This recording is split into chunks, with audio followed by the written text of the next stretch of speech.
All right, let's tackle the big one. How much tax do you actually pay when you're self-employed here in the UK?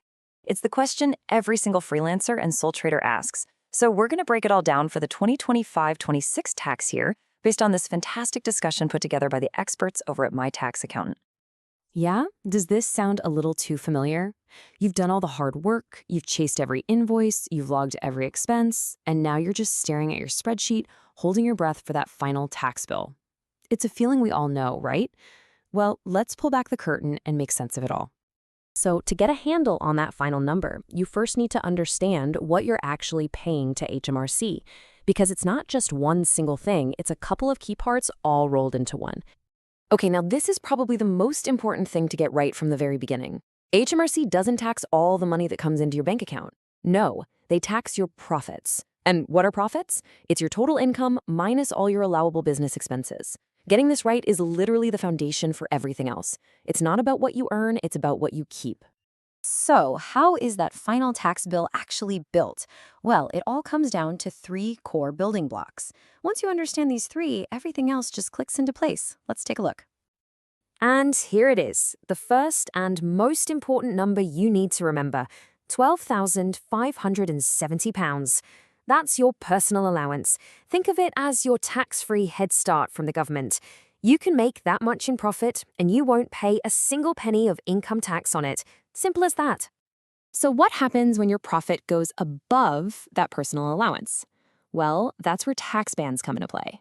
Now, for England, Wales, and Northern Ireland, it's a tiered system. And here's the key thing people miss. You only pay the higher rates on the slice of your profit that falls into that specific band, not on your entire profit. That's a huge distinction. Now, for anyone living and working in Scotland, listen up. This is absolutely critical. Your tax bands are different. As you can see, there are more of them, and the rates are different too. Just assuming the English bands apply is a massive, and I mean really expensive, mistake to make. So pay close attention to this one. All right, next up is national insurance. This is the part of the tax bill that people often forget about. The main one you'll deal with is Class 4.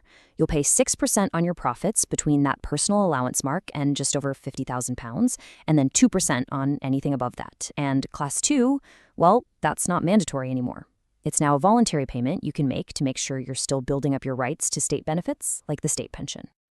Okay, we've seen the building blocks. You've got your personal allowance, your tax bands, and your national insurance. That's the theory. But let's see how they all come together in a real-world example. This is where it gets interesting.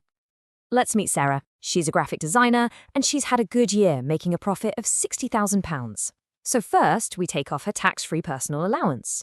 The next chunk of her profit gets taxed at the 20% basic rate, and the final slice at the 40% higher rate. Then we calculate her Class 4 national insurance on top of that, add it all together, and that gives us her final tax bill. See? Breaking it down into simple steps makes it so much clearer. You know, here's a really powerful way to think about your tax. It's called the combined marginal rate. It basically answers the question, if I earn one more pound, how much of it actually goes to the tax man? So for example, once you're a basic rate taxpayer, for every extra quid you earn, about 26p of it goes to tax and NI. Understanding this can really help you with your financial planning. So, knowing the rules is one thing, but avoiding the common traps is a whole other ballgame. Let's quickly go over the most frequent and costly mistakes that self-employed people make, just so you can sidestep them.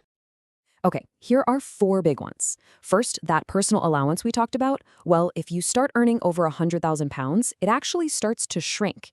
That can be a nasty surprise. Second, claiming expenses that aren't, in HMRC's words, wholly and exclusively for your business.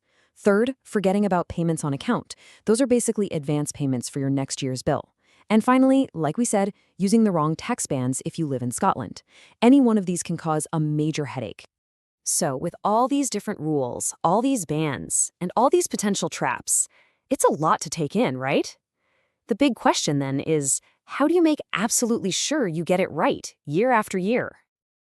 And I want you to really think about this for a second. Your biggest business expense often isn't the tax you have to pay. It's the cost in time, in stress, and in potential penalties of getting your taxes wrong. But the good news is getting it right is totally achievable, and it gives you incredible peace of mind. So what's the simplest, most effective next step you can take? Honestly, the best way to navigate all of this is with professional help. The team at My Tax Accountant, they live and breathe self-employed tax, so you don't have to. For some personalized, expert guidance, just reach out to them directly. All their contact details are right there on the screen. It really is the best way to make sure you're doing everything right, you're being super efficient, and you're never paying a penny more in tax than you absolutely have to.